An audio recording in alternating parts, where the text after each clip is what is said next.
என்னுடைய தத்துவம் யாரோட இணையும்? நீங்க வாக்கு காசு கொடுப்பீல இல்லையா? கேட்கறது கொடுப்பீங்க, நான் கொடுக்க மாட்டேன்.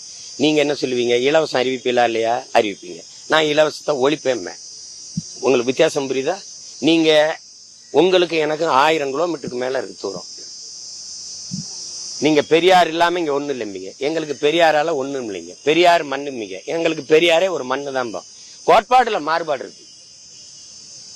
பெரியாருக்கு திராவிடங்களுக்கு தமிழ் ஒரு சனியன், தமிழை ஒழிக்கணும், தமிழ் படிச்சா வேலை கிடைக்காது, தமிழ் படிச்சா முன்னேற முடியாதும்பா. தமிழ் எங்களுக்கு வேலையும் சோறும் இல்லை, எங்களுக்கு உயிருங்கிறது எங்க கோட்பாடு, எங்க அடையாளம்ங்கிறது, எங்க முகம்ங்கிறது, எங்க முகவரிங்கிறது, எங்க உயிருங்கிறது எங்க கோட்பாடு. எவ்வளவு தூரம் இருக்கு பாருங்க. ஒவ்வொன்னா அப்படி 4 மணி நேரம் 5 மணி நேரம் ஒப்பிட்டு பேசலாம். நீங்க என் மலையும்ப, நீ அது கல்குவாரிம்ப, நீ மணலும்ப, நான் ஆறு என் பூமி தாயின் ரத்த நாளம்ப, அதை மண்ணலி தின்னா நல்லா காசு கிடைக்கும்ப. நான் மரம் மண்ணின் வரம் வளர்ப்பதே மனித அறம்ப, மரம் மனித உயிரும்ப.